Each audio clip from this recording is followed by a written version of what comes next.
kembali di Sapa Indonesia Malam. Lembaga survei LSI Denny JA beberapa waktu lalu merilis hasil survei tentang kepercayaan publik terhadap isu ijazah Presiden ke-7 Republik Indonesia Joko Widodo. Hasilnya mayoritas atau 74,6% publik tidak percaya dengan isu ijazah palsu Jokowi. Nah, dalam survei yang digelar pada 25 Mei hingga 12 Juni lalu, hanya ada 12,2% responden yang percaya isu ijazah palsu Jokowi. Sementara yang tidak percaya mencapai 74,6%. Sisanya 13,2% tidak menjawab. Survei digelar dengan metode pengambilan sampel acak bertingkat dengan melibatkan 1.200 responden. Margin of error plus minus 2,9%.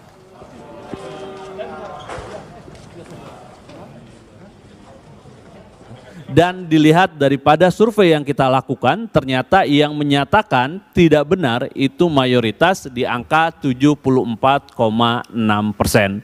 Yang menyatakan bahwa yang percaya dengan isu ijazah palsu Jokowi atau dianggap bahwa Pak Jokowi ijazahnya palsu itu hanya 12,2%.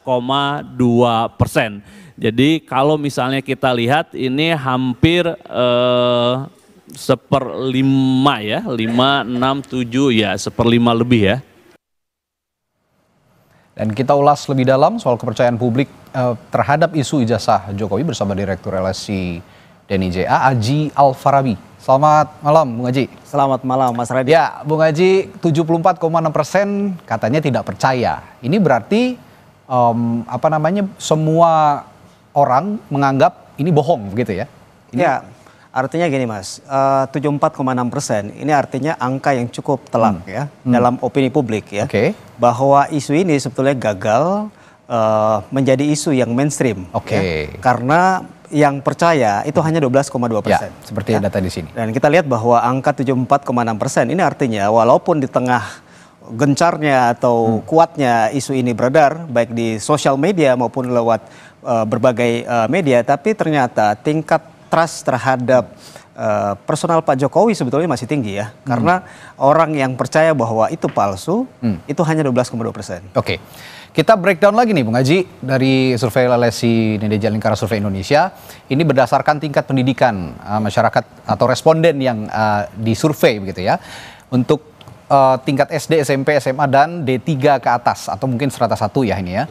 Nah, yang menjawab tidak percaya paling besar setelah di tingkat SD 81,5%, lalu SMP 73,7%, 69,8%, D3 ke atas 76,5%. Ini berarti dari semua tingkatan pendidikan, latar belakang pendidikan, termasuk SD. SD ini kan boleh dikatakan tingkat pendidikan yang paling rendah begitu. Ya, mereka pun tidak percaya dengan soal ini ya. Artinya, ada dasarnya apa? Bisa dijelaskan? Sebetulnya dua. Yang sebetulnya menarik adalah ketika kita membreakdown data ini ke mereka yang percaya isu ini. Kalau kita lihat dari mereka yang tidak percaya atau sebaliknya percaya bahwa ijazah Pak Jokowi asli, itu terjadi pada semua segmen pemilih atau semua segmen demografi. Mayoritas tidak percaya bahwa isu ijazah Jokowi palsu ya.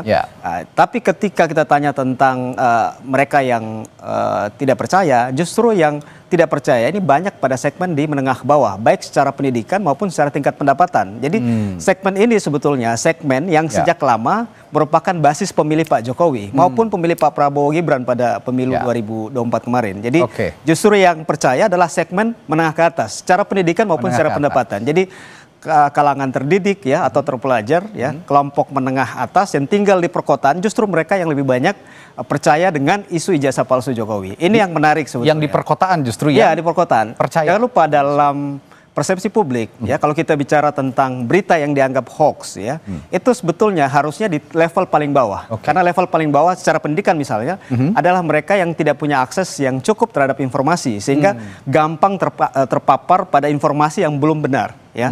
Tapi kalau kemudian justru yang percaya adalah masyarakat di segmen menengah atas, ini yang kemudian menjadi pertanyaan, kenapa demikian?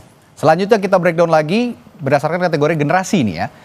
Generasi ini ada generasi Gen Z, ini 27 tahun ke atas, milenial 28 hingga 43 tahun, Gen X 44 hingga 59 tahun, dan baby boomer 60 tahun ke atas. termasuk Gen Z juga sepertinya semua tidak percaya, mayoritas tidak percaya. 71,4% Gen Z yang disurvei oleh LSI ini tidak percaya. Lalu milenial 73,7%, Gen X 76,1%, dan baby boomer 76,2%. Yang Anda katakan tadi klaster perkotaan yang ini kan mewakili juga generasi ya. Generasi Z ini kan juga banyak yang teredukasi di perkotaan. Kalau kita lihat semakin tinggi usia, makin tinggi pula mereka yang tidak percaya pada isu ijazah palsu Pak Jokowi ya. Justru memang sedikit terjadi perbedaan di generasi Gen Z ya, karena generasi ini sebenarnya generasi yang cukup punya paparan yang lebih kuat, lebih mudah terhadap media sosial maupun informasi yang variatif ya. Jadi kalau kita lihat memang paling kecil walaupun mayoritas 71,4%. Nah, mereka yang tidak percaya atau percaya terhadap isu ijazah palsu justru di Gen Z-nya paling tinggi 14,3%. Oke, nah selain generasi kita akan breakdown lagi berdasarkan partai politik. Ini juga tidak kalah menarik. Dari Partai Gerindra, Golkar, PD Perjuangan, PKB, Nasdem, PKS, Demokrat, dan PAN.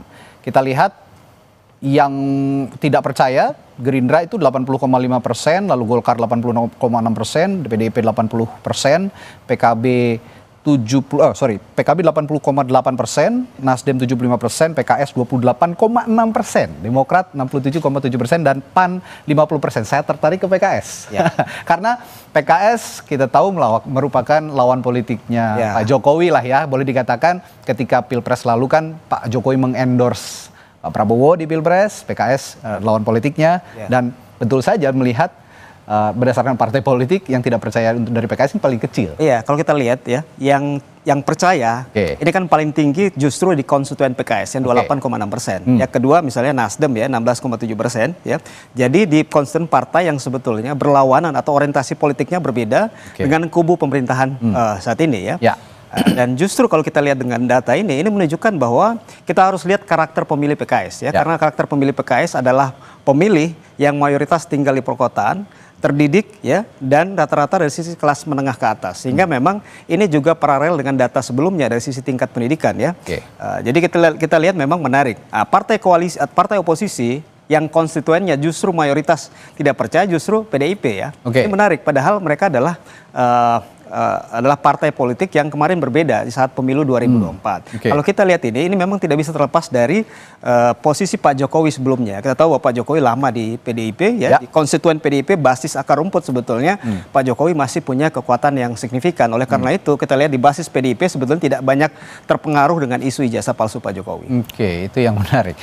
Tidak cuma partai politik, LSI dan Jawa juga mengukur dari pemilih capres ya pada saat Pilpres. Kita akan lihat pemilih Anies Baswedan, Ganjar Pranowo, Prabowo Subianto, dan juga rahasia.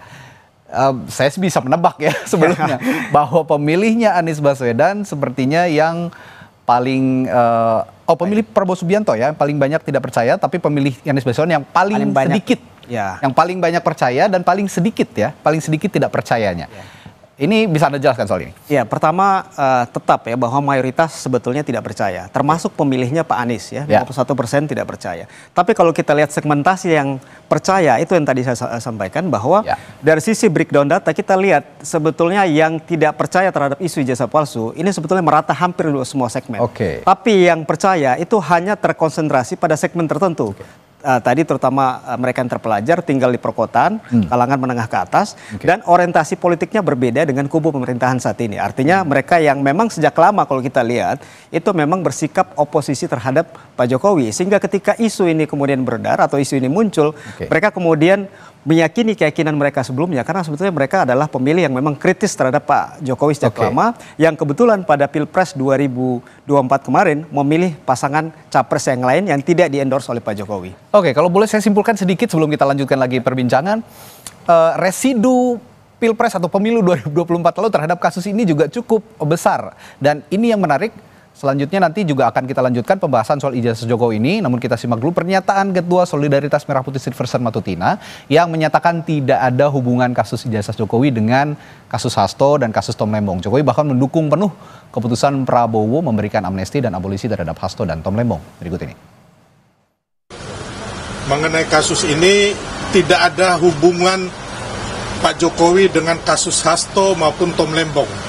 kasus Hasto dan Tom Lembong adalah kasus mereka sendiri yang mereka berbuat sendiri dan divonis oleh pengadilan yang tidak diintervensi siapapun.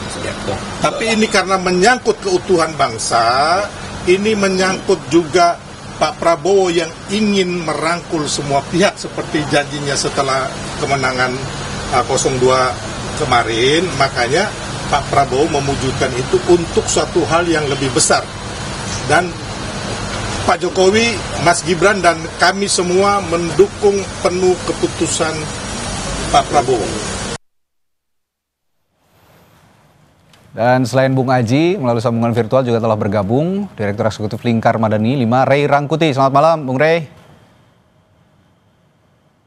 Halo, selamat malam, Bung Ray. Malam, Bung. Oke, Bung Ray, ini saya di studio bersama Bung Aji Alfarabi dari LSI Indonesia. Malam Bang Ray. Tadi sudah dibahas bahwa ya disimpulkan paling banyak responden yang disurvei oleh LSI 76,4% tidak percaya sebenarnya dengan isu ini, dan terbanyak itu yang percaya, yang tidak percaya itu di perkotaan ya. Yang di perkotaan yang masyarakatnya juga terdidik, punya intelijensi yang baik, dan juga punya tipikal kritis, masyarakat yang kritis. Anda punya catatan soal ini, Bung Ray? Ya, apa ya catatannya? Itu kan survei ya. Kalau survei ya paling kita lihat metodologinya kayak apa dan sebagainya gitu. Kalau hasilnya ya itulah yang mengemuka ya. Nah, cuma yang agak kepikiran sama saya ya gitu. Ini kasus tidak dipercaya oleh publik ya. Mayoritas tadi ada sekitar 74% ya. 74,6 ya. Maaf saya ralat. Ya. Tapi pemberitaannya paling panjang sepanjang sejarah. Tidak percaya tapi paling panjang dibahas ya. Iya, dan paling banyak penontonnya dan paling banyak juga ratingnya gitu loh. Jadi gimana kita menjelaskannya ya? Oke, jadi gitu. kalau Jangan-jangan masyarakat kita ini makin senang membaca apa yang dia nggak percaya gitu loh. Oh, tapi begini Bung Ray, alih-alih menyalahkan masyarakat, apakah isu ini juga justru dikelola dengan baik oleh yang katanya dibilang geng Solo? Jangan dijawab dulu, kita akan lanjutkan perbincangan ini setelah kumandang azan maghrib sesaat lagi untuk wilayah Jakarta dan sekitarnya berikut ini.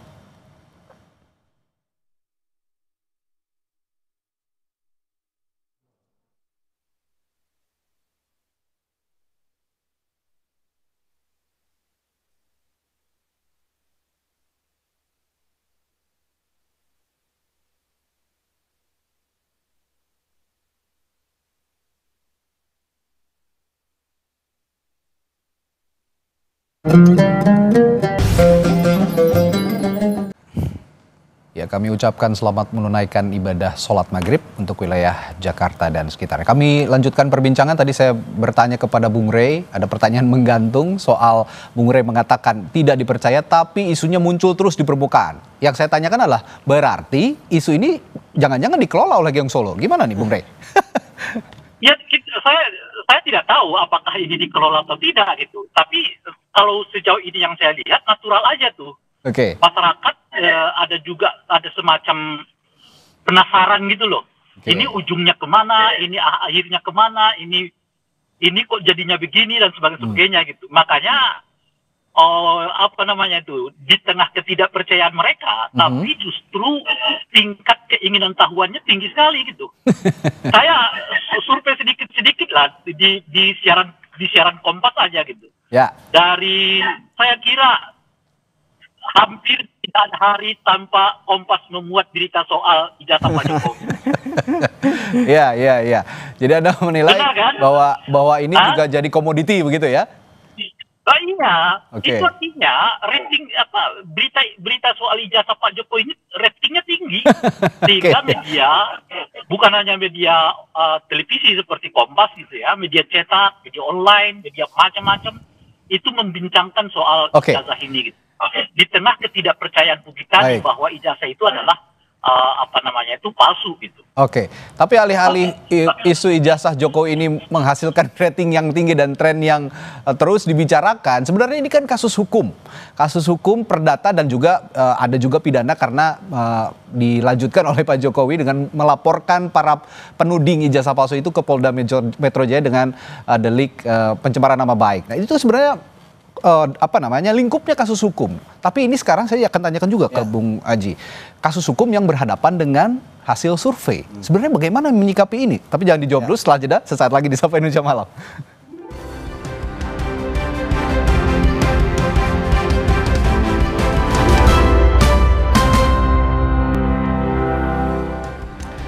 Kasus dugaan ijazah palsu Jokowi yang kata Bung Ray Rangkuti tadi sangat menarik perhatian publik, bahkan media katanya juga ratingnya tinggi kalau membahas ini.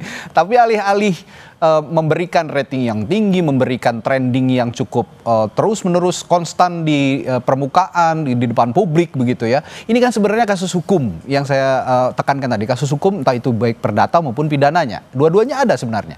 Yang saya tanyakan tadi ke Bung Aji, ini kan kasus hukum, Bung Aji. Jarang sekali kasus hukum juga diteliti melalui survei. Apa maksudnya dan bagaimana menyikapi itu sebenarnya?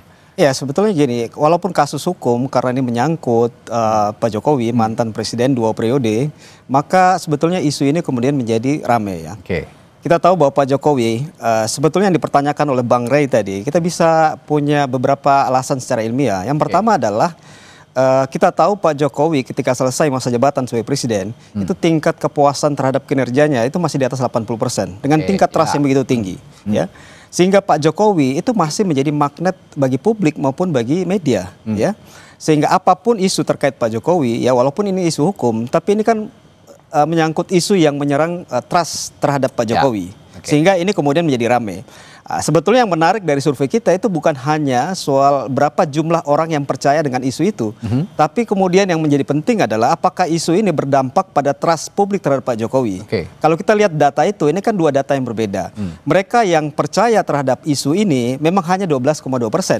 Tapi mereka yang kemudian terpengaruh kepercayaannya terhadap Pak Jokowi itu angkanya lebih tinggi, 22,6%. Ya, artinya bahwa walaupun isu ini ya tidak kemudian menjadi mainstream, tapi isu ini mampu ya menembus sekat-sekat psikologis. Jadi punya daya rusak, walaupun tidak punya daya rusak secara faktual, tapi isu ini punya daya rusak secara simbolik terhadap Pak Jokowi. Ya, walaupun angkanya masih kecil dan masih terbatas ya. Jadi kalau artinya dalam jangka panjang sebetulnya isu ini ya, dalam jangka panjang kalau kita bicara tentang persepsi politik terus muncul gitu. Iya, karena dalam persepsi publik sebetulnya kalau 1 dari 5 orang itu merasa ragu terhadap kepercayaannya terhadap seseorang, maka ini kemudian bisa menjadi satu bola salju yang ke depan bisa mengganggu kredibilitas Pak Jokowi. Bisa jadi destruktif juga. Iya, gitu ya? Walaupun jumlahnya masih kecil saat ini. Walaupun sekarang, tapi kan sedikit-sedikit jadi bukit katanya gitu.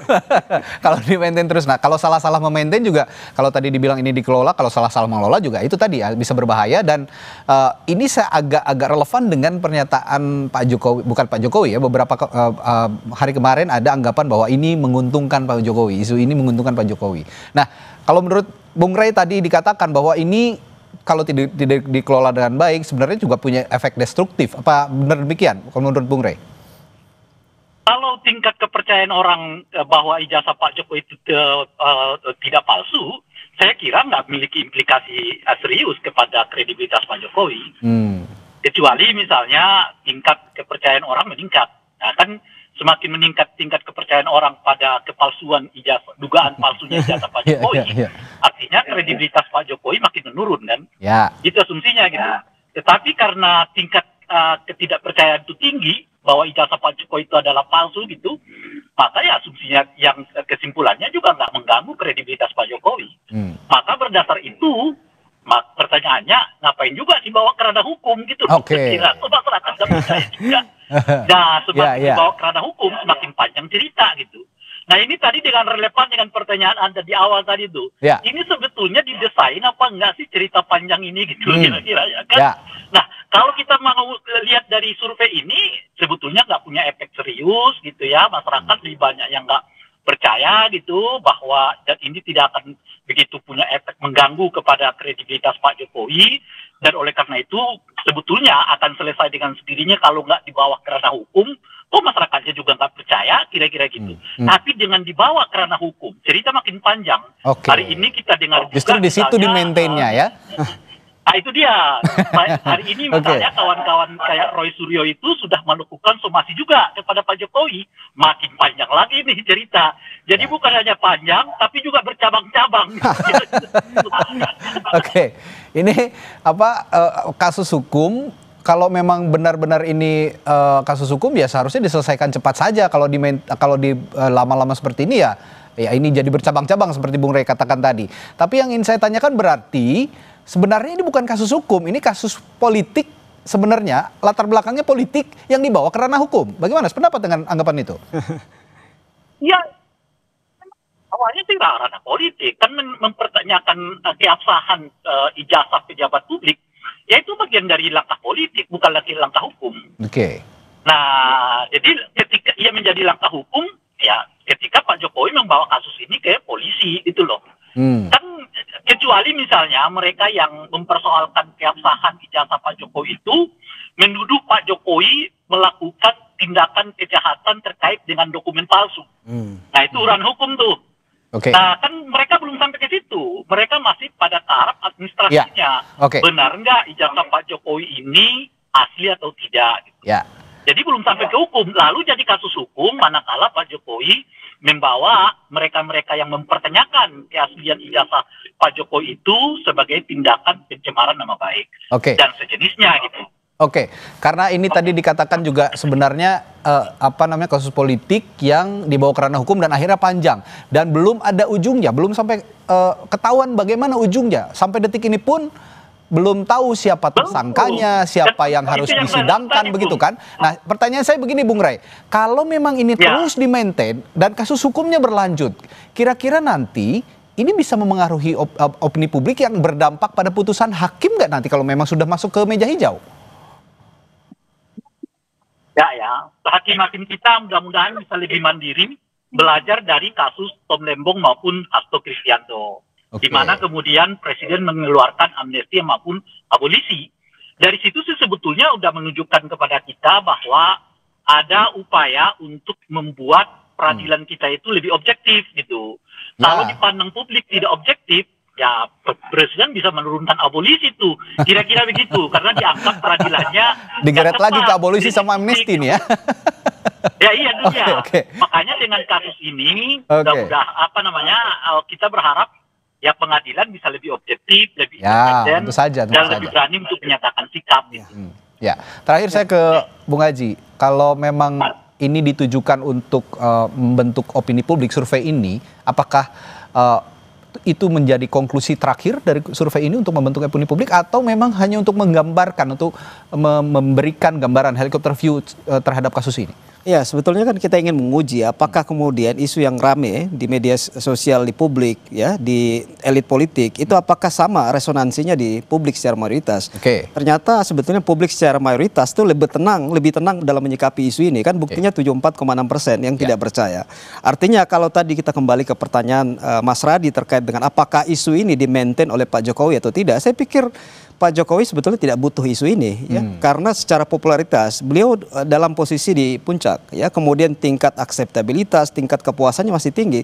Buat apa isu ini? Yang sebetulnya kalau kita lihat, sebetulnya ada sisi, ya, di mana ada segmen tertentu yang terpengaruh dengan isu ini, ya, walaupun angkanya masih kecil, 22,6%. Itu yang pertama. Yang kedua adalah kalau kita lihat angka 74,6% yang tidak percaya dengan isu ini artinya bahwa opini publik yang dibangun oleh sejumlah individu, ya, termasuk mungkin Bang Roy Suryo dan lain-lain, itu kan tidak punya kekuatan, ya, untuk mempengaruhi opini publik secara umum, sehingga sebetulnya tanpa dibawa ke proses hukum, isu ini selesai dengan sendirinya sebetulnya. Nah, isu ini hanya bertahan di kelompok elit dan di media saja, tapi di publik sebetulnya isu ini sudah selesai. Sudah selesai. Yang jadi pertanyaan, di mana nanti kasus hukum ini ujungnya?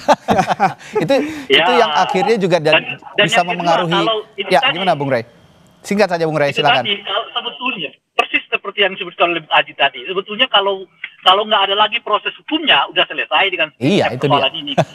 Nah, sayangnya dibawa lagi hukum. Nah, sekarang itu yang saya sebut bukan hanya panjang, tapi juga bercabang-cabang. Oke, nah tadi ngomong-ngomong sempat disinggung juga nama Roy Suryo, tetap di Sapa Malam, karena setelah ini beliau juga akan hadir di sini untuk memperbincangkan hal yang katanya bercabang-cabang. Terima kasih Bung Ray Rangkuti dan juga Bung Aji Alfarabi telah bergabung di Sapa Indonesia Malam. Sesaat lagi kami kembali di Sapa Indonesia Malam di Kompas TV. Tetaplah bersama kami.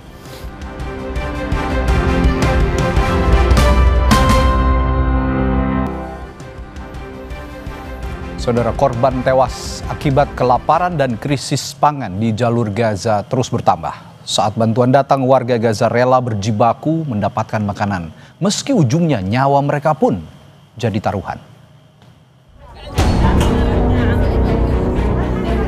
Ironis, demi terus bertahan hidup, warga Gaza rela bertaruh nyawa agar perut terus terisi. Saat bantuan datang, warga Gaza langsung menyerbu truk-truk relawan, bahkan berenang demi berebut karung bantuan.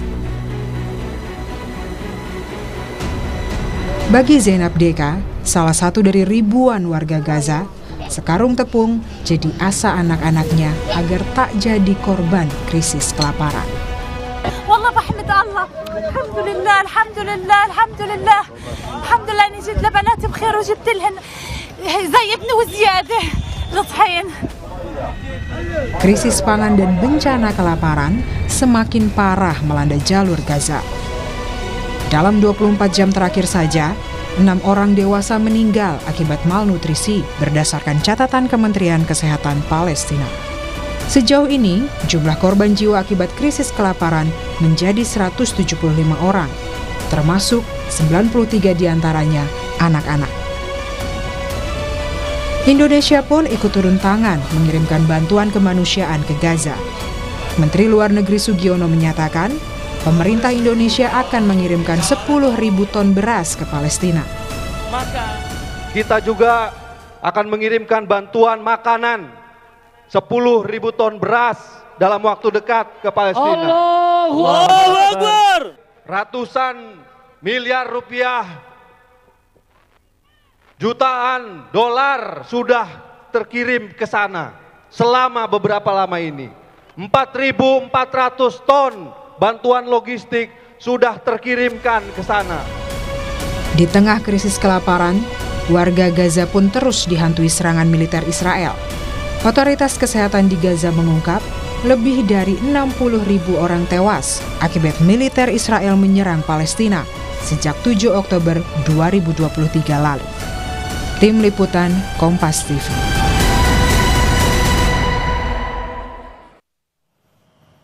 Kita bahas lebih dalam terkait krisis pangan dan kelaparan di jalur Gaza dan serangan Israel yang tidak berhenti meskipun ada bencana kelaparan di sana. Kita bahas bersama Ketua Presidium Mercy, Hadiki Habib. Selamat malam, Pak Hadiki. Assalamualaikum. Waalaikumsalam. Selamat malam, Mas Radi. Ya, Pak Hadiki. Sebelum kita tanya soal akses bantuan, saya ingin tahu dulu, mungkin ada punya informasi dari Gaza atau relasi Anda di Gaza, bagaimana kondisi terakhir di sana saat ini? Ya, situasi kelaparan tentu masih dominan ya terjadi di Gaza dengan harga-harga yang masih melambung tinggi ya karena inflasi dan kebutuhan yang sangat tinggi.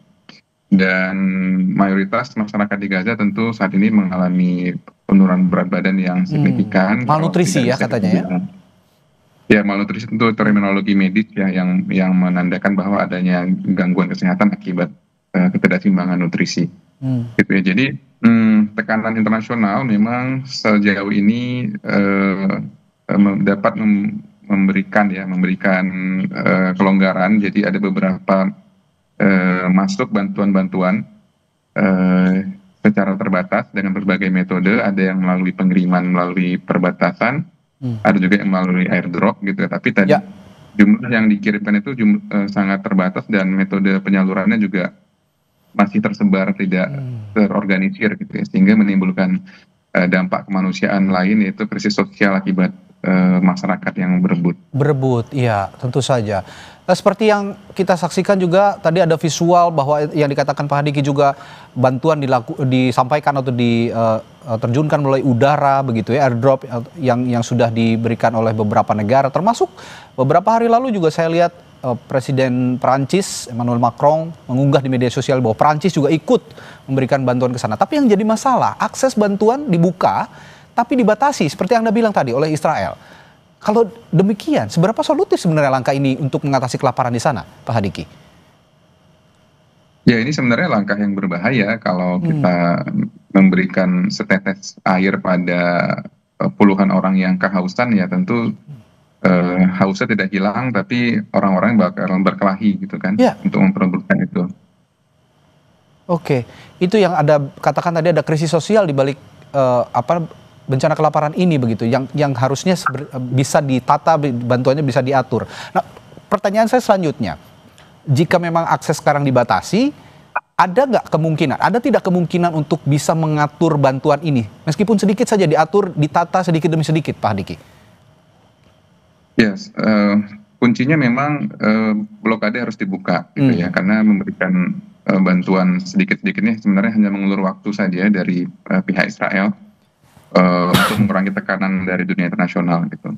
Yang kedua, mengorganisir bantuan kemanusiaannya juga harus manusiawi gitu ya, dan sebenarnya di Gaza itu ada otoritas yang masih dipercaya oleh masyarakat, yaitu pemerintah Palestina di Gaza, yang sebenarnya masih bisa dilibatkan untuk memberikan penyaluran bantuan yang lebih sistematis, serta kalau pihak internasional misalnya Badan Dunia seperti WHO atau UNRWA yang selama ini memang rutin bertahun-tahun sudah memberikan bantuan kepada pengungsi yang ada di jalur Gaza, itu bisa dilibatkan sebenarnya.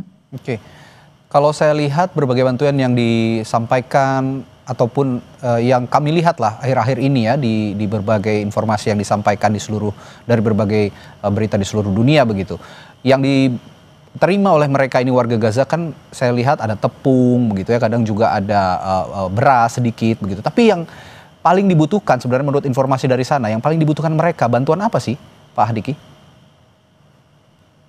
Ya, bahan pokok ya, sama seperti yang kita butuhkan sehari-hari, hanya mungkin kalau kita biasa beras, kalau di sana memang gandum ya. Ya, tapi memang yang masuk itu tidak seimbang, jadi kandungan proteinnya itu sangat kecil ya buat masyarakat di sana, terutama nanti yang terdampak tentu anak-anak balita dan usia lanjut. Ya, dengan terbatasnya bahan makanan, lalu tadi juga ada krisis sosial, tentu memunculkan juga krisis gizi. Saya dengar anak-anak di sana banyak sekali yang susut berat badannya karena malnutrisi atau kekurangan gizi. Yang ingin saya tanyakan juga, rencana Mercy selanjutnya, bagaimana Pak Hadiki? Terutama untuk bantuan medis, karena akibat malnutrisi ini pasti akan ada gangguan kesehatan, terutama untuk anak-anak. Baik, tim IMT Mercy ke-9 saat ini sudah masuk ke dalam jalur Gaza minggu lalu ya. Kita ada 2 orang warga negara Indonesia, dokter, spesialis yang sudah masuk. Kemudian untuk penyaluran bantuan sendiri, bantuan makanan, itu juga tetap bisa kita salurkan di dalam Gaza secara aman ya, alhamdulillah gitu. Karena memang kita bekerja sama dengan Kementerian Kesehatan Palestina yang ada di Gaza, kemudian membuat struktur penyalurannya yang memang lebih terlokalisir gitu ya, sehingga tidak dikumpulkan masyarakat ke dalam satu wilayah dengan jumlah bantuan yang terbatas gitu.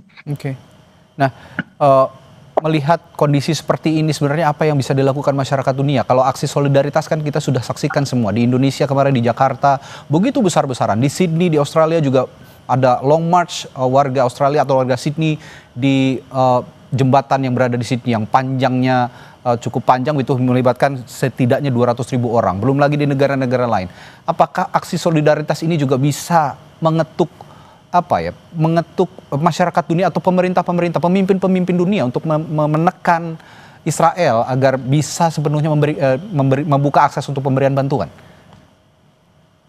Ya, aksi solidaritas menunjukkan bahwa masyarakat masih tetap peduli dan concern terhadap situasi yang ada di Gaza Palestina, dan ini merupakan sebuah sinyal yang positif, apalagi kalau memang ada keterlibatan negara di dalamnya, Dan tentu kita berharap kegiatan-kegiatan yang bottom up ini, yang berasal dari masyarakat dan kepedulian ini bisa terus mengangkat isu yang ada di Gaza Palestina sehingga tidak bisa dibiarkan berlalu gitu ya. Kejahatan ini memang harus terus-menerus disuarakan. Oke. Selain dengan jalur-jalur formal yang memang bisa dilakukan oleh institusi kenegaraan. Oke, tadi Anda mengatakan ada juga sejumlah dokter ya yang sudah dari Indonesia yang sudah juga masuk di wilayah Gaza dan akan segera memberikan pertolongan, akan memberikan bantuan. Tapi sebenarnya kalau kita mapping, kita melihat mengkategorisasi wilayah-wilayah yang paling banyak membutuhkan bantuan itu di mana di Gaza, Pak Hadiki?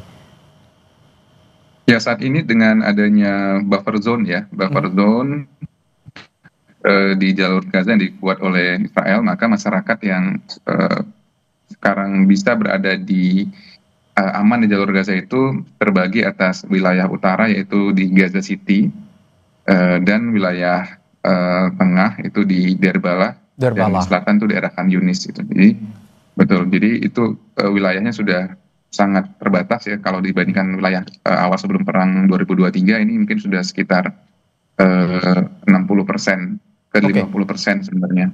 Oke. Nah, terakhir Pak Hadiki, saya dengar juga sebenarnya Israel juga meskipun sekarang Gaza dilanda krisis kelaparan, bencana kemanusiaan, masih ada serangan yang dijatuhkan di sana. Masih ada serangan yang dilancarkan oleh Israel ke jalur Gaza. Nah, tadi Anda mengatakan sudah ada juga beberapa relawan yang hadir di Gaza untuk memberikan pertolongan. Dengan kondisi seperti itu, bagaimana mengakali supaya kita juga sebagai relawan yang mengirimkan relawan juga bisa selamat dari serangan?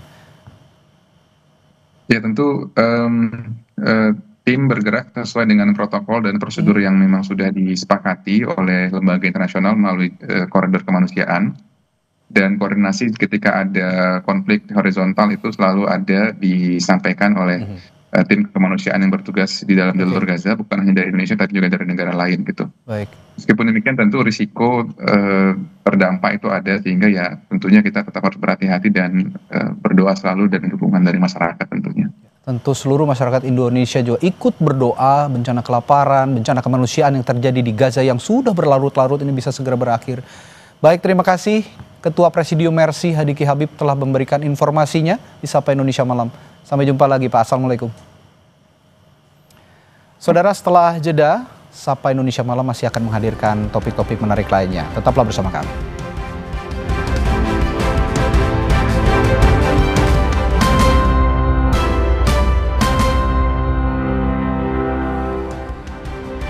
Saudara, perempuan bertas mewah yang kedapatan mencuri berlian di toko perhiasan di kawasan Kelapa Gading kini telah ditetapkan sebagai tersangka. Pelaku pencurian berlian senilai 50 juta rupiah ini mengaku nekat melakukan pencurian untuk memenuhi kebutuhan dan gaya hidupnya. Dari hasil penyidikan, polisi menemukan fakta bahwa pelaku telah 2 kali mencuri di pusat perbelanjaan di Surabaya dan Bogor. Untuk sementara, tersangka bersama barang bukti kini ditahan di rumah tahanan sementara Polsek Kelapa Gading.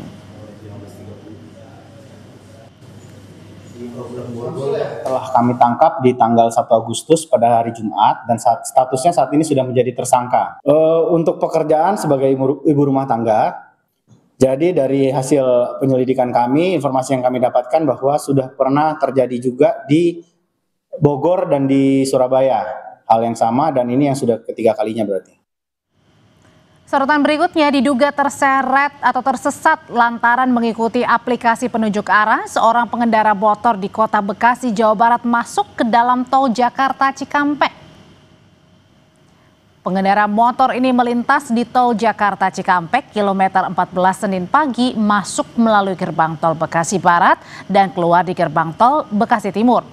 Petugas Jasa Marga Tol Bekasi Timur yang mendapat laporan kemudian menghentikannya di tengah jalan dan diarahkan keluar ke gerbang tol Bekasi Timur.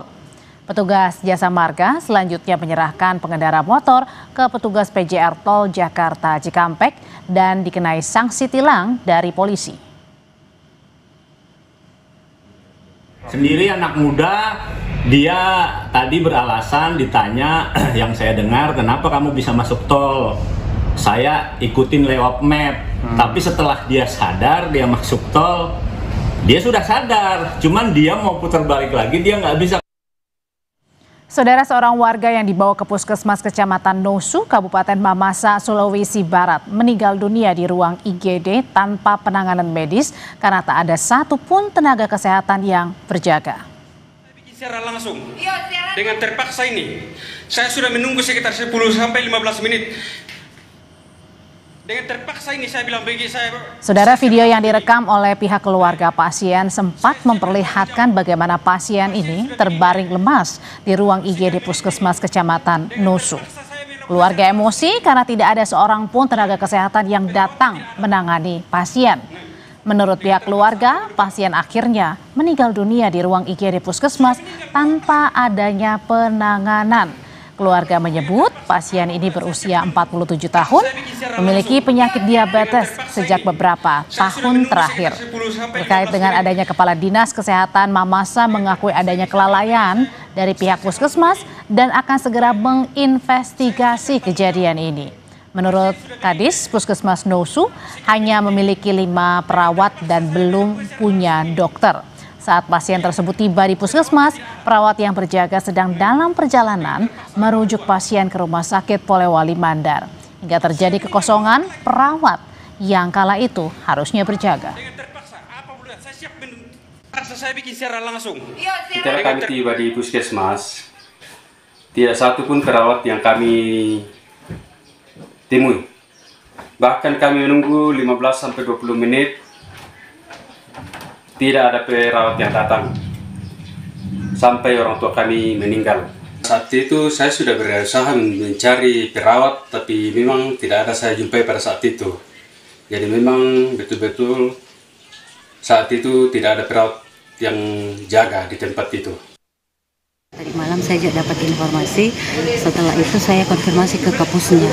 Jadi menurut informasi dari Kepala Puskesmas bahwa pada saat itu memang waktu jeda menunggu pergantian petugas, karena yang bertugas sebenarnya waktu itu yang tugas sore itu sementara merujuk pasien ke Polewali, jadi jeda menunggu pengganti petugas itu masuklah ini pasien ya, meskipun disitulah titik kelemahannya karena sebenarnya ini puskesmas rawat inap, UGD itu harus standby 24 jam, jadi tidak boleh ada kekosongan petugas sebenarnya.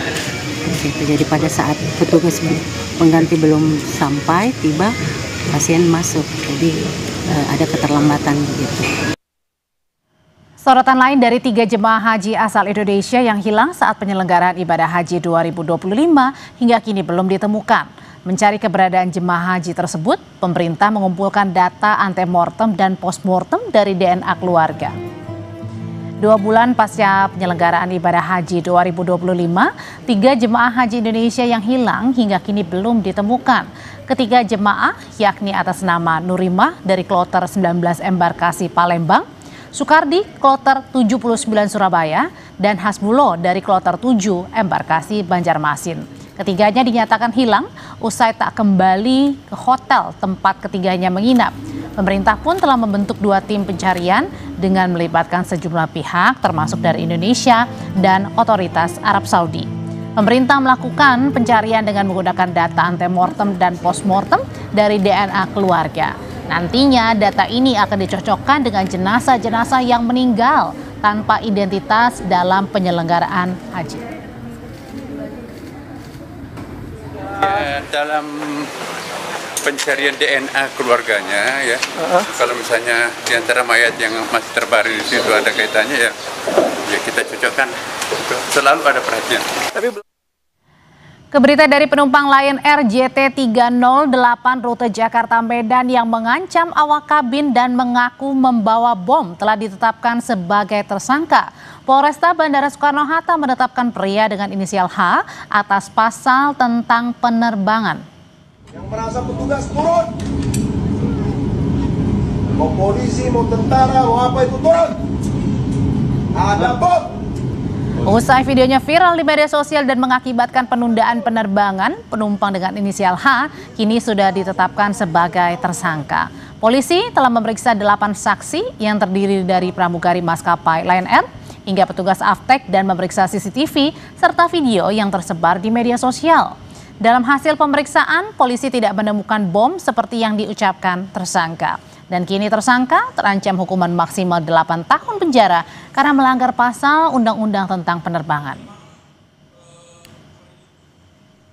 Langkah yang sudah kita lakukan adalah ada 8 orang saksi yang sudah kita lakukan pemeriksaan.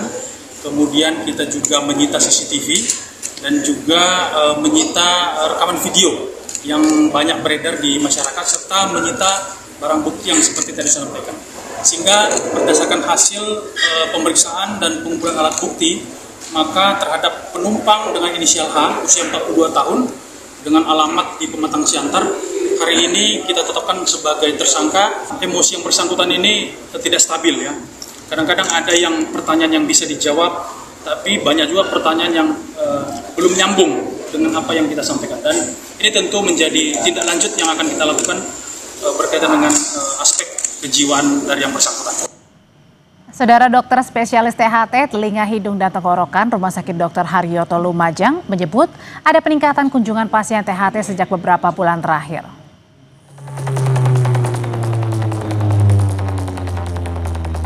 MUI sudah mengeluarkan fatwa haram adanya karnaval sound horeg dari speaker yang mengeluarkan volume tinggi. Tapi sound horeg ini tetap digelar di sejumlah desa di Lumajang. Menurut dokter spesialis THT Rumah Sakit Dr. Haryoto Lumajang, beberapa bulan terakhir ada peningkatan kunjungan pasien THT. Rata-rata pasien mengalami gangguan pada telinga.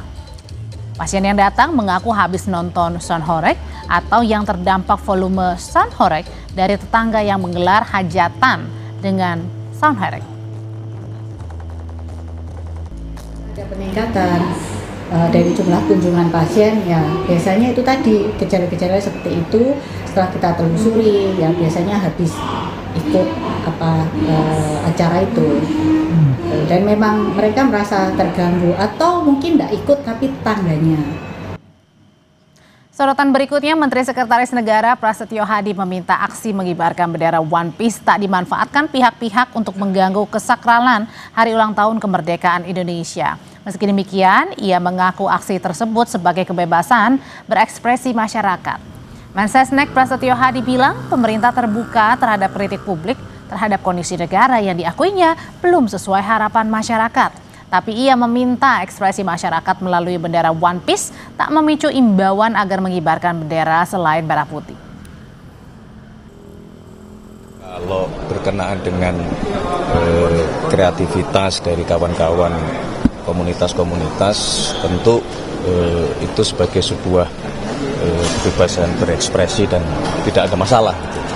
Tapi tolonglah, ini jangan dimanfaatkan untuk hal-hal yang mengganggu kesakralan. Misalnya kemudian memanfaatkan kreativitas tersebut ya, untuk menghimbau ya, supaya mengibarkan bendera-bendera selain bendera merah putih. Kan itu yang tidak benar gitu. Sementara di Sragen, Jawa Tengah, sejumlah warga diminta menghapus mural anime One Piece. Dalam rekaman yang beredar di media sosial, seorang aparat keamanan ikut mengawasi penghapusan mural tersebut. Dalam video, sejumlah warga tengah menutupi mural dengan cat putih untuk menghapus gambar anime One Piece. Peristiwa ini terjadi di Jalan Kampung Duyu Sragen pada Minggu siang. Ketua RT setempat menyatakan gambar mural menjadi ekspresi anak muda menyambut 17 Agustus. Tapi ia memastikan lingkungan tak akan mengibarkan bendera One Piece.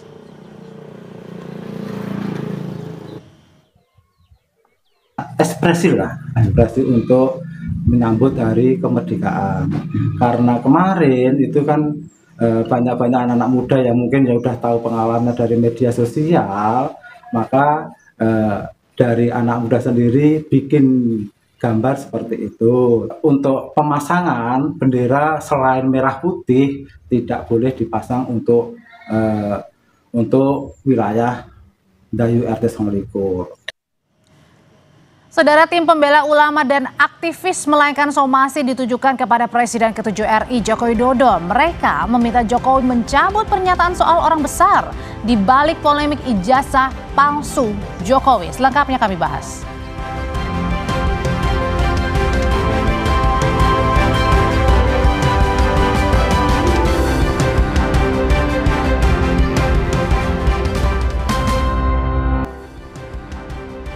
Saudara, tim advokasi anti kriminalisasi akademisi dan aktivis melayangkan somasi yang ditujukan kepada Presiden ke-7 RI, Joko Widodo. Somasi terbuka dilayangkan menyikapi adanya tudingan orang besar di balik isu ijazah palsu Jokowi. Melalui konferensi pers, kuasa hukum TPUA Ahmad Kozinudin menyampaikan polemik ijazah palsu Jokowi sebaiknya diselesaikan melalui ranah hukum. Ia menolak jika langkah hukum yang dilakukan Roy Suryo CS ini ditunggangi tokoh besar seperti yang ditudingkan Jokowi. Dalam somasinya, TPUA meminta Jokowi mencabut pernyataan ada orang besar di balik tudingan ijazah palsu Jokowi. Mereka pun meminta Jokowi minta maaf secara terbuka di hadapan publik. Patut kita bersyukur pada hari ini. Nah, yang menjadi persoalan adalah manakala Saudara Joko Widodo menuding, memfitnah bahwa ada orang besar di balik perjuangan klien kami yang berusaha mendudukan persoalan terkait ijazah palsu itu dengan pendekatan ilmiah. Turut tertuduh dalam persoalan ini seolah-olah membela orang yang dikendalikan oleh orang besar dengan narasi orang besar. Sekali lagi kami ingin menegaskan bahwa harusnya segala hal yang berkaitan dengan hukum selesaikan dengan hukum dan tidak memperluas masalah politik ini menjadi pembelahan anak bangsa yang makin melebar. Untuk mengetahui bagaimana lanjutan dari somasi, saat ini kita sudah bergabung bersama saya ada penggugat ijazah palsu Jokowi, Roy Suryo. Selamat malam Mas Roy. Malam Mbak. Ada juga kuasa hukum Joko Widodo Firmanto Laksana. Malam Bang Firman. Malam. Saya mau tanya dulu ke Bang Firman. Bang Firman, jadi apa sih respon Pak Jokowi menghadapi lagi-lagi nih ada dari kubu sebelah kali ini somasi atas dugaan orang besar yang dimaksud Pak Jokowi? Jadi kita harus make it clear ya, kita harus bikin ini sangat clear. Bahwa sebenarnya kan Bapak itu kan nggak ada respon selama ini. Dan sudah 2 tahun ya, 2 tahun setengah lah. Itu terus. Sampai suatu ketika Bapak menemukan suatu fakta-fakta bahwa memang ada dugaan pencemaran nama baik dan fitnah. Dan itu juga di mana-mana disampaikan, ayo kita bawa ke ranah hukum, dibawalah ke ranah hukum. Karena dianggap sudah keterlaluan juga. Sebenarnya enggak itu, tapi diminta kan.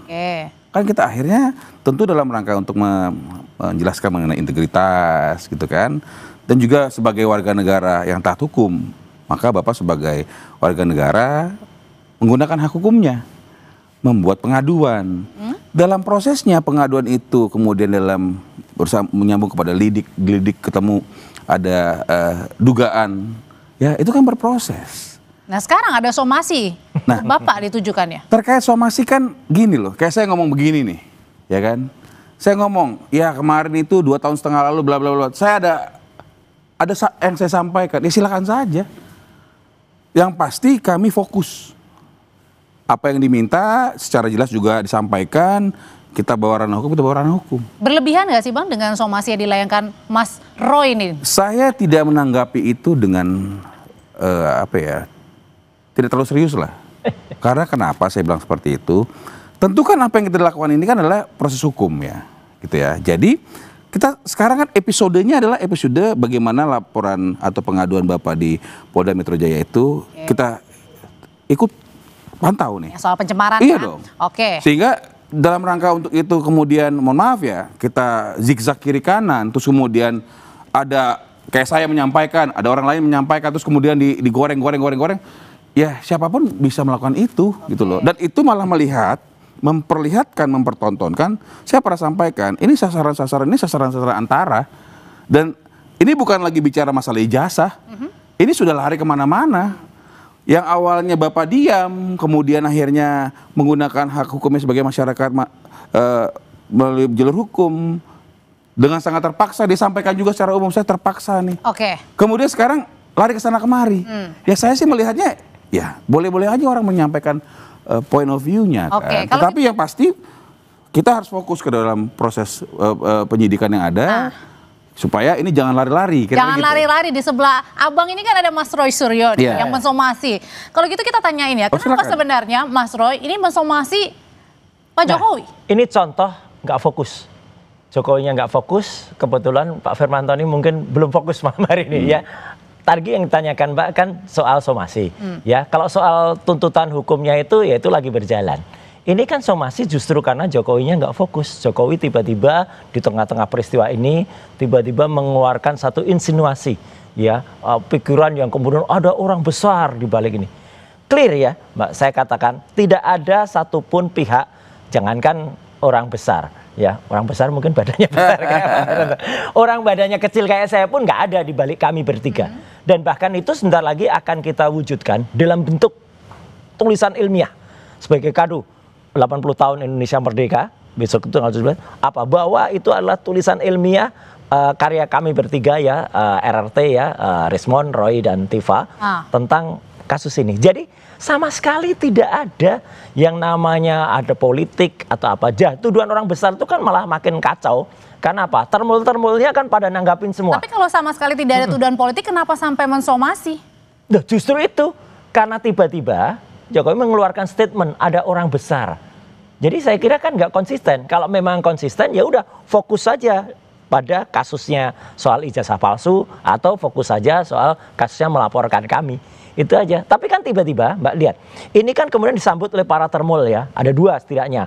Ade Kurniawan yang rambutnya kayak Gogon itu, ya, gitu. Kemudian dia komentar soal warna biru. Dia di meja itu dia bilang kalau ini baju saya warnanya biru. Tambah lagi orang yang bentar lagi saya harus sedih mengucapkan selamat jalan pada Silvester, ya, karena kejaksaan sudah mengeluarkan statement. Hari ini dia dipanggil. Kalau nggak dipanggil dia diciduk paksa besok, ya, gitu. Balik karena lagi. ya balik lagi itu apa? Karena Silvester pun itu mengungkapkan bahwa ini ada partai besar, sehingga Mbak sendiri yang waktu itu kan sebagai host di Dua Arah kan, itu kan mengatakan sampai partai birunya menolak keras. Bahkan Pak Syarif Hasan kan juga sampai mengatakan bahwa ada kemungkinan kami akan melakukan tindakan hukum, ya, terhadap kasus ini. Jadi kan berasal dari statement Jokowi orang besar. Tapi kalau gitu kenapa nggak Demokrat aja? Kenapa harus Abang dan tim TPU yang justru melaporkan? Anda lihat di acara itu pun kan sempat kemudian ada beberapa tokoh-tokoh dari partai yang alumnus alma mater, ya. Saya dulu ada di alumni partai itu malah mengatakan, oh kami sudah nggak ada hubungan lagi dengan Roy Suryo. Memang gitu loh. Tapi kan menjadi kesannya kurang bagus dilihat seolah-olah saya tidak pisah baik-baik. Padahal kan saya pisah baik-baik dengan partai itu. Dan seolah-olah menuduh dan membenturkan lagi. Tapi kan alhamdulillah, ya, Partai Biru sudah mengatakan bahwa memang tidak ada. Dan saya pun dengan tegas mengatakan tidak ada DNA, ya, dari Partai Biru itu. Apalagi Pak SBY. Nggak ada lah, Pak SBY itu orang yang paling bijak, paling ngerti, ya, soalnya kok tiba-tiba dituduh orang besar di balik itu. Jadi wajar kalau kemudian kami tadi sore, ya, dari Matraman kami menyampaikan somasi kepada jangan melebar kemana-mana, ya, fokus saja pada masalahnya, ya. Kalau tadi, ya, saya setuju Pak Fernando, fokus saja pada persoalan yang sekarang ada di Polda Metro. Dan nanti ternyata kalau yang di Polda Metro itu ada beberapa yang kemarin saksi, dan ternyata di saksi itu orangnya ternyata harusnya dia dieksekusi, ya, berarti gugur tuh kesaksiannya semua. Itu si Plester itu. Oke, gimana tuh Bang Firman? Ya, kalau tadi disampaikan sebenarnya kami sangat fokus.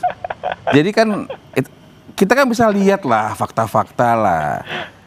Ya, mungkin awalnya ijazah, lari ke sertifikat, lari ke skripsi. Ya, memang. Kemudian awalnya mungkin bagaimana membenturkan si A dan si B, sekarang si A dengan si C, si A dengan si D, kan gitu nih. Nah, tentu kan saya melihatnya ini pengalihan aja, bahwa dalam rangka untuk itu dicobalah bagaimana untuk itu biasa. Kalau gitu pertanyaannya jangan-jangan sebenarnya ini hanya pengalihan atau benar-benar juga jangan-jangan ada yang menunggangi benar-benar begitu di balik itu nanti, ya? Loh, langsung tanya dong. Kalau itu langsung tanya. Kita jeda dulu. Tanya yang mengeluarkan isu itu. Kalau itu isu itu ternyata isu hoax berarti dia. Oke, kita jeda dulu, ya, nanti kita jawab saja dah. Baik.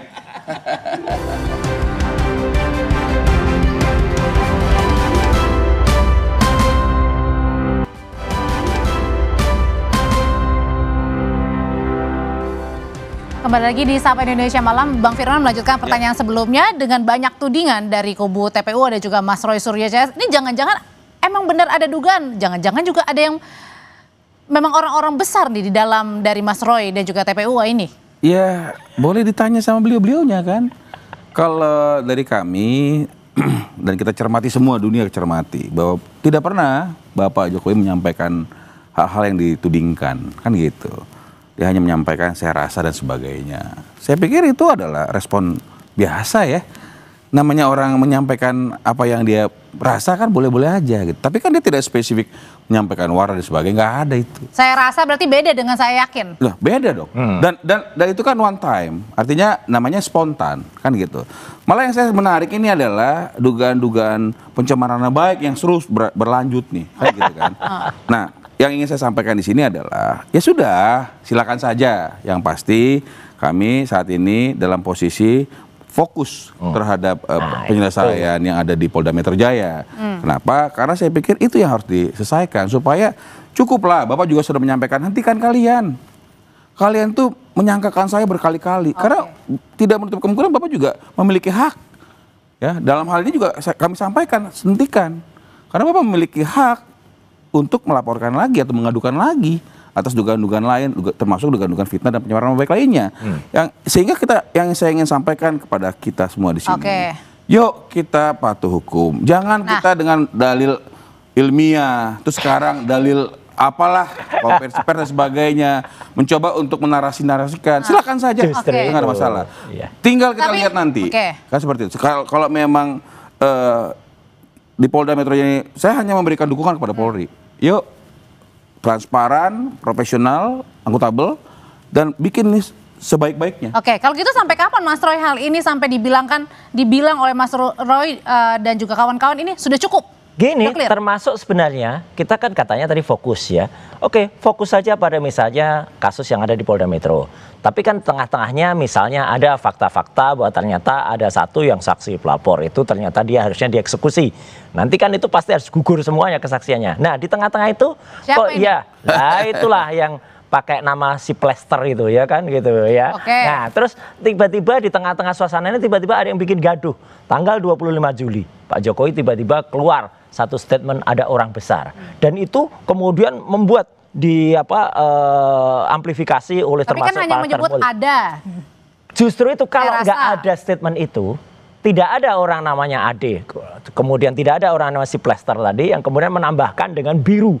Akhirnya apa? Gaduh lagi. Ada partai yang biru, meskipun partai biru itu kan sebenarnya ada 3 juga kan gitu. Tapi kan ada yang kemudian merasa ya tidak salah lah kalau partai yang merasa itu sampai kemudian sangat menyesalkan kan kemarin. Karena 25 baru diklarifikasi lagi seminggu kemudian. Gitu, di acara Dua Arah kan juga sudah disampaikan tuh Pak Syarif Hasan menyampaikan. Jadi kan ini kan berarti menimbulkan kegaduhan baru. Nah, karena menimbulkan kegaduhan baru dan kemudian timbul pemecah belah di masyarakat itulah makanya tim ya kemudian kami ya aktivis pelindung daripada aktivis dan akademisi itu kemudian melemparkan somasi. Ya somasi supaya jangankan masyarakat biasa ya, seperti Jokowi juga harus hati-hatilah dalam mengemukakan satu statement ya supaya tidak kemudian membuat gaduh dan membelah masyarakat. Itu aja. Oke, kalau Bang Firman melihatnya pada saat kan tadi kasus pencemaran nama baik sudah di tahap penyidikan ya, dan kemudian ada lagi sekarang ada somasi dan mungkin nggak tahu nih akan ada lagi ke depannya. Apa jangan-jangan ini upaya juga bagi pihak seberang nih untuk membuat zigzag semuanya?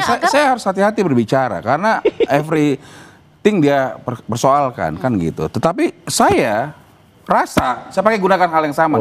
Itu bahwa ini zigzag dalam rangka untuk mencari-cari hal lain. Ini saya nih. Nanti disomasi. Loh, kalau saya bilang saya rasa terus kemudian kalian mempersoalkan, ya apa soalnya? Persis. Kan gitu. Mau saya pakai rasa. perasaan ini. Kenapa? Kenapa saya bilang begitu? Karena ada faktanya. Ada sampai pemakzulan misalnya.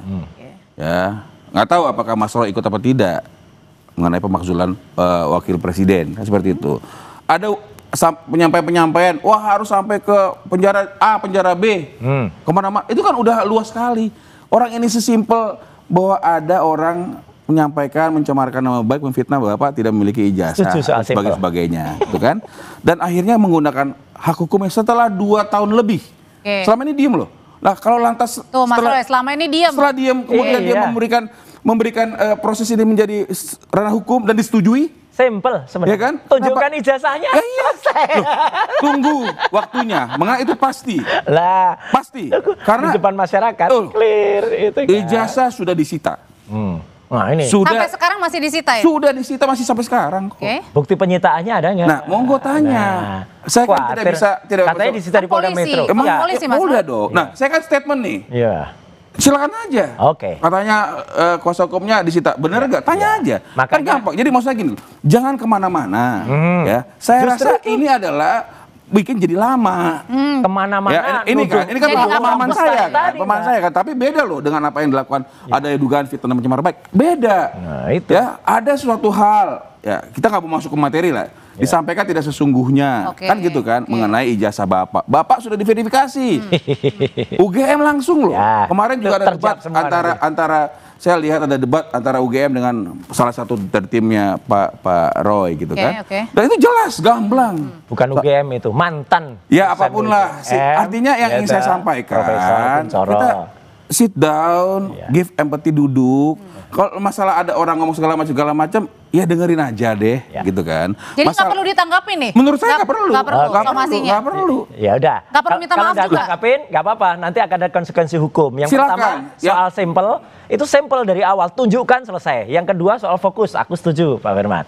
Soal fokus saja. Jangan kemudian muncul insinuasi, muncul tuduhan orang besar, ya gitu. Orang besar kayak apa gitu. Ya udah, fokus saja lah gitu. Dan kemudian soal kasus ini pakai perasaan. Ini kok kayak Bareskrim aja meriksa skripsi pakai perasaan. Ya jangan dilarang-larang orang berperasaan. Kan nggak bisa kayak gitu. Namanya orang mau ngomong, kan gitu. Tinggal kita fokusnya setuju, fokus. Fokus, ayo fokus. Bicara masalah ijazah segala macam sudah disita, silahkan tanya. Mau ditunjukkan kita lihat nanti. Soal dalam disita proses ini nanti. Moga-moga jelas ya. Dan tadi ada berita pabrik, kebetulan tadi mebel ya, pabrik mebel kebakaran. Jangan-jangan yang menyita ini saya nggak berharap betul, jangan sampai Polda Metro kebakaran. Nah ini yang saya mau sampaikan. Hentikan narasi seperti ini. Yang kalau kebakaran, terkesan belum terjadi sudah disampaikan. Awas, hati-hati kebakaran. Sama loh. Nggak masalah. Ada tuh orang-orang di sana yang bilang pasti jadi tersangka, pasti jadi terpidana. Ada yang sudah pasti terpidana, ya malah belum dieksekusi. Makanya besok kejaksaan silakan eksekusi itu. Ya, itu soal lain yang saya tidak ikut campur di dalamnya. Ya, betul. Yang penting adalah, yuk kita cermatin, kita lihat kan gitu. Kan nggak susah soal persoalan ini. Kalau gitu endingnya sampai kapan ini? Sekarang kan dalam tahap penyidikan. Sampai ijazahnya Bapak sudah dimintai keterangan sesuai dengan jadwal dari penyidik Polda Metro Jaya. Barang sudah disita kan. Tadi juga terakhir ada pemeriksaan ya. Pemeriksaan terus di Stafet. Terus kemudian mungkin ya, karena tentu kan itu akan diperiksa dan sebagainya. Dan tentu kan semua orang sudah memberikan atensinya. Harus begini, harus begitu. Mungkin itu akan dilakukan. Saya nggak bisa mencampuri dalam. Intinya kita tunggu. Apakah nanti ada tersangka si A, si B, si C atau tidak ada?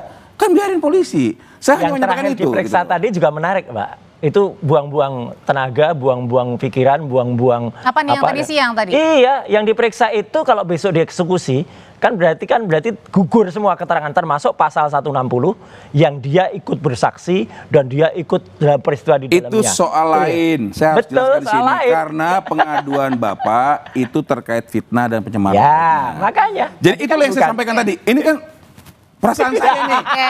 Kok kayaknya ini lari-lari nih. Orang Bapak itu mengadukan dugaan fitnah dan pencemaran nama baik. Kok lari ke sana kemari? Kalau gitu saya menduga. Saya merasa. Boleh dong. Boleh. Kalau tadi kata TPU bilang meminta untuk menjelaskan atau mungkin harapan untuk minta maaf ya? Tidak ada kewajiban Bapak. Sama kayak yang disampaikan Pak Syarif kan. Kamu bilang duga zigzag. Itu perasaan gue. Ya nggak apa-apa. Boleh-boleh aja. Kan harusnya nggak usah ada perlu. Kan nggak ada somasi ke Pak Firman. Somasinya ke kan Jokowi. Mau disomasi kan klien Pak Jokowi. Mau disomasi juga nggak ada masalah. Nggak usah. Kenapa? Karena sama lawyer nggak usah. Karena kami melihatnya kan kita fokus aja. Jangan 2 tahun lebih diem loh. Diem. Sampai akhirnya diminta proses hukum, kita masukin. Ya sudah deh kayaknya. Makanya fokus. Sehingga jangan kemana. Saya coba pakai bahasanya Mbak ini. Jangan-jangan iya, saya merasa.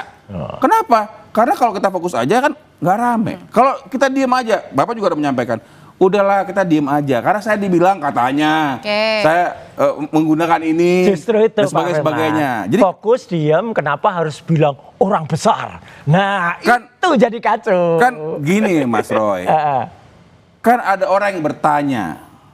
Kalau nanti nggak menjawab, salah lagi. Tapi yang bertanya itu. Yang intinya, yang faktanya yang saya sampaikan, selama 2 tahun lebih, Bapak tidak ada hal apapun. Diganggu sana, ganggu sini, dan sebagainya. Kalau saya ngomong ntar diganggu sana, ganggu sini, Apa ganggunya? Kan saya nggak punya pemahaman kan. Saya sebagai kuasa hukum ada pidana, ada perdata di Jakarta Pusat, ada itu dan sebagainya. Itu kan saya bisa bilang itu gangguan. Lawang nggak berdasar kok, nggak bisa dibuktikan, kalah. Tapi intinya kan saya bisa menyampaikan itu kan. Tapi apakah lantas saya harus mendeklar itu? Intinya gini, tentu, Pak Udri, pemirsa Kompas TV, ya udah hadapi saja. Nanti ketika teman-teman mengajukan somasi dan somasinya tidak ditanggapi, dianggap enteng, ya udah nanti tunggu aja konsekuensi hukumnya. Tunggunya gimana maksudnya? Ya kan somasi itu ada batas waktunya. Ketika somasi dibiarkan aja dia jawab, nanti ada konsekuensi. Batas waktunya kapan, Mas Roy? Ya, ada kan sudah disebutkan tadi kan gitu. Biasanya somasi kapan, kemudian ada tuntutan hukum. Nah, udah, tuntutan hukum itu yang nanti harus dihadapi. Apakah juga dari Pak Jokowi akan menanggapi? Jadi sampai dengan saat ini saya belum menerima apapun somasi dan sebagainya. Belum. Ya, tidak ada itu. Saya klarifikasi tidak ada itu. Belum. Hanya kalau mau nanti ada apapun ya silakan saja. Sudah karena tidak ada yang bisa men-stop mereka kok. Kalau belum ini aneh karena surat itu sudah dikirimkan dengan kurir yang tercatat ya gitu, dan artinya sudah sekitar 3-4 hari yang lalu. Belum. Mestinya Saya belum terima. Oke, ya udah. Saat ini. Tolong tanyakan ke penjaga rumah yang ada di Kutai Utara. Berarti ditujukannya ke rumah di Solo. Rumah di Solo sudah clear ada di sana. Ya silakan saja. Yang penting saya ingin sampaikan, jangan kembali lagi jangan sampai kesana kemari lah. Kita fokus aja. Enggak kesana kemari, langsung ke Kutai Utara. Bukan. Maksud saya kita jangan menarasi-narasi kemana-mana lah. Kita fokus aja. Setuju. Makanya nggak usah narasi orang besar. Iya dong. Kan mereka kan untuk itu hadir kan. Kan itu nih. Kita kan selama berbulan-bulan ini kan untuk itu mereka hadir. Ya fokus. Dan itu permintaan mereka juga gitu loh. Disampaikan kok, bisa diakses. Fokus bisa katanya Mas Roy, jangan fokus gitu. Sama Polda Metro fokus, Barreskrim. Ini ada yang baru lagi ya. Tadi juga kami ke Ombudsman ya. Ternyata Ombudsman juga kaget. Ternyata Barreskrim sudah nyetop yang sana. Padahal Ombudsman itu diundang juga pada saat gelar perkara. Dan Ombudsman akan kemudian bertindak memberikan rekomendasi agar di Barreskrim itu dijalankan. Karena Ombudsman sesuai dengan Undang-Undang Nomor 37 tahun 2008 itu tugasnya mengawasi semua struktur atau semua aparat yang ada di pemerintahan. Nah ini tunggu saja. Belum terjadi sudah dideklar.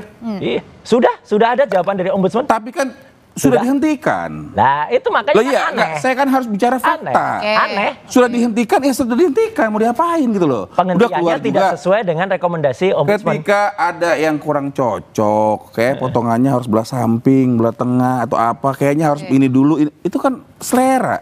Tetapi yang penting sudah sesuai dengan prosedur, sudah dihentikan, selesai. Kita harus hormatin. Jadi karena kita menganut hukum positivisme kan. Ketika itu sudah dihentikan dan selesai dan memang sesuai dengan prosedur sebagainya, selesai. Kalau lantas dinarasikan ini yang nggak akan berhenti. Makanya saya mengimbau. Dan nggak tahu nih endingnya kemana di ujungnya. Tidak sesuai prosedur pemberhentiannya itu. Tinggal kita, saya mengimbau kita untuk sabar, kita lihat, kita cermati. Ya silakan kalau emang ada hal yang disampaikan. Nggak usah kemana-mana. Betul. Jangan sampai kemana-mana. Kalau ada orang Jokowi juga nggak usah berkali-kali bilang, saya rasa karena saya juga melihat kok lari-lari kemana-mana gitu loh. Kalau saya itu lihat. balik lagi Bang Firman, kalau tadi suratnya katanya lagi on the way nih. Sudah nyampe mestinya. Nah, itu apa nanti reaksi atau ya kita lihat nanti. Karena kami kan tadi saya sudah jelaskan. Saya ngomong, kok saya rasa ini lari-lari ya. Lari ke pemakzulan, lari benturin dari A ke B, A ke C, A ke D. Kan gitu ya? Itu kan boleh aja. Boleh. Kan masalah itu pemahaman saya kan silakan, saya rasa gitu. Kami kan yang berbeda dengan apa yang terjadi ini adalah ada ijazah asli sudah diverifikasi dibilang tidak ada ijazah asli. Sehingga diadukan, diduga seperti ini, seperti itu, kan gitu. Ada diduga pencemaran nama baik dan fitnah itu. Jangan coba dulu palsu. Ikuti prosesnya. Hargai kan termasuk prosesnya. tadi Mas Roy sudah disita juga kan sama polisi. Ya makanya mana bukti penyitaannya. Kemudian kalau itu diuji seperti kata Pak Kapolri, kata Pak Listio Sigit, hadirkan pemeriksa independen. Kan sampai dengan sekarang belum ada yang terbukti dari perkataannya. Waktu gelar perkara khusus kita pikir ada yang memeriksa independen, ternyata nggak ada. Digelar pun nggak ada itu ijazahnya. Ini kan Pak Roy kan, Mas Roy kan menyampaikan secara terbuka nih. Iya. Mana buktinya di situ? Betul. Tanya kok besok, datang aja ke Polda kan gampang. Sehingga tidak perlu lagi, mohon maaf ya, saya rasa nggak perlu lagi cerita-cerita. Saya nggak lihat, nggak perlu. Nanti besok ada baru lagi maksudnya. Masuk ada lagi. Wah, saya belum lihat. Saya lihat, tapi kok saya lihat nggak ada ini itunya misalnya. Jadi kalau dari Bang Firman melihat sebenarnya kasus ini murni hukum, ada Ya politik murni atau hukum bagaimana? lah, tapi saya melihat, ini Murni perasaan saya ilmiah, nih. murni ilmiah ini ya, harusnya. Jangan Murni lari kemana-mana. hukum yang menurut kami ya, Tarik-tarik menurut politik. hukum yang sekarang udah lari kemana-mana. Nah itu, Oke, tarik lari sendiri. kemana? Saya bilang Mas kenapa Roy? lari kemana-mana. Saya pernah dalam satu kesempatan saya bilang Pak Jokowi itu sasaran antara. Karena kenapa? Pada saat-saat lalu nggak percaya Polri, begini begitu. Kenapa proses begitu? Itu kan semua udah kacau. Ada prosedur kok. Ikuti tata caranya. Karena kalau Kami enggak, fokus ini kan ilmiah. lagi apa ya? Perang opini ini. Oke, kalau Mas Roy gimana? Gini, tuh? kami fokus ilmiah, tapi tiba-tiba Jokowi sedang narik-narik ke masalah di luar ilmiah. Di luar ilmiah, melari ke politik lah, dikaitkan dengan pemakzulan, kemudian dikaitkan dengan orang besar anak buahnya. Dan anak buahnya itu nggak mungkin speak up kalau nggak ada restu. Kayak ijazah yang diupload Dian Sandi. Nggak Sudah mungkin, kan? langsung menyimpulkan. Iyalah. Ya nggak mungkin lah, mereka sendiri juga nggak akan berani. Bagaimana lah, Pak kalau Firman, nanti gitu. kita sampaikan hal-hal yang ini kan jadi kayak gosip, tau nggak? Lari kemana-mana gitu loh. Justru itu tapi fokus kan? Ilmiah aja. terpaksa akhirnya kita bilang ini ada juga jalur luar hukum karena apa itu nggak jalur luar diikutin. hukum? Nah gitu loh. ini kan ngaku sendiri nih. Loh, ada jalur luar bukan. hukum kan? Maksudnya Mas Roy ini lari-lari keluar hukum. Orang lagi proses hukum kok nggak diikutin. Lari-lari keluar hukum. Itu maksudnya Mas Roy. Artinya ya kita ikutin aja proses hukumnya. Jangan keluar-keluar. Makanya gitu nanti loh. proses hukum Gitu terhadap somasi tadi, ikutin aja. Itu juga silakan. Yang penting kita sampaikan di sini. Mari kita fokus. Udah cukup lah. Dan yang menarik lagi Mbak Audrey, tadi kan sebelum segmen ini kan ada katanya survei dari LSI. Kan ada yang menarik. Saya appreciate kepada Mas Iwan Fals ya. Bikin polling 72%.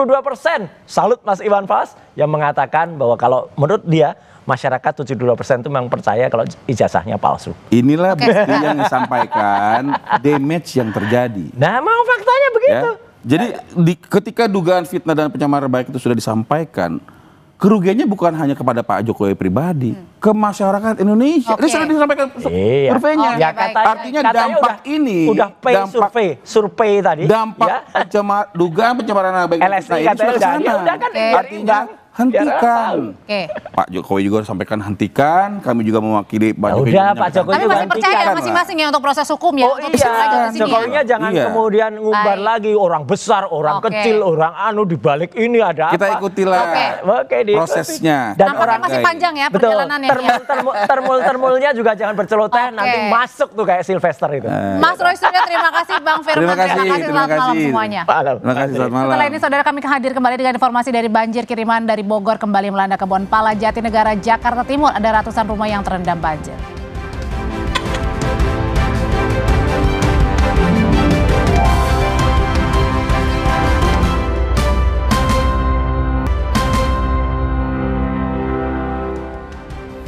Kembali di Sapa Indonesia Malam, saudara. Banjir kiriman dari Bogor kembali melanda Kebon Pala, Jatinegara, Jakarta Timur. Ratusan rumah terendam hingga 1 meter dan memaksa warga beraktivitas di tengah genangan.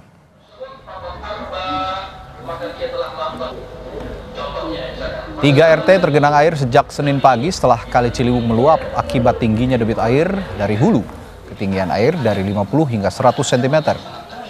Sebelumnya peringatan banjir kiriman telah disampaikan sejak Minggu malam.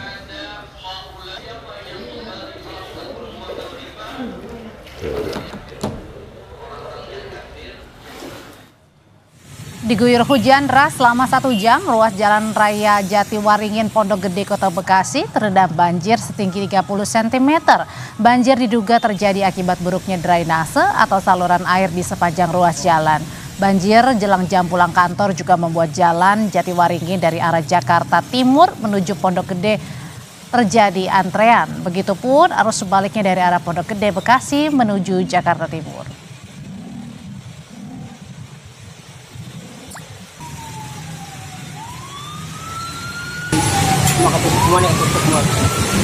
Salurannya nggak ada gitu ya? Makanya, ya anak semua sini.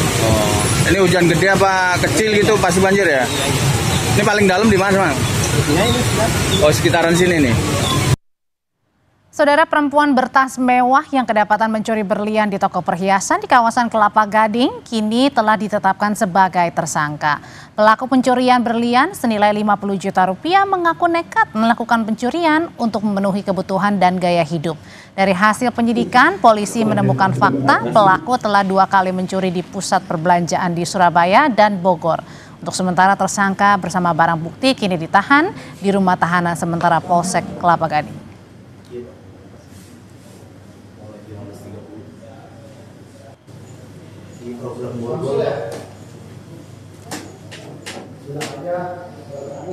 Telah kami tangkap di tanggal 1 Agustus pada hari Jumat dan statusnya saat ini sudah menjadi tersangka.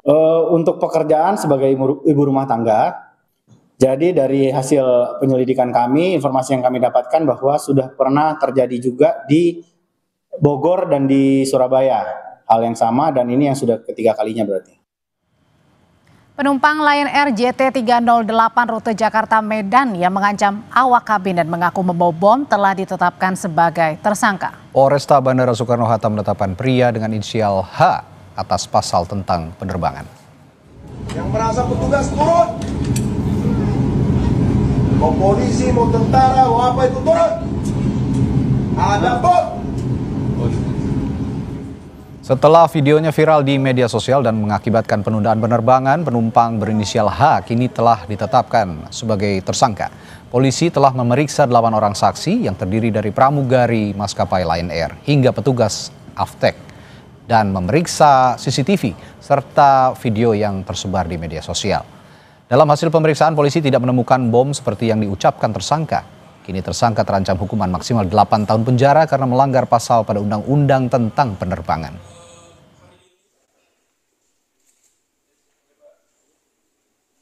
Langkah lain yang sudah kita lakukan adalah ada 8 orang saksi yang sudah kita lakukan pemeriksaan. Kemudian kita juga menyita CCTV dan juga menyita rekaman video yang banyak beredar di masyarakat serta menyita barang bukti yang seperti tadi saya sampaikan. Sehingga berdasarkan hasil pemeriksaan dan pengumpulan alat bukti, maka terhadap penumpang dengan inisial H usia 42 tahun dengan alamat di Pematang Siantar, hari ini kita tetapkan sebagai tersangka. Emosi yang bersangkutan ini tidak stabil ya.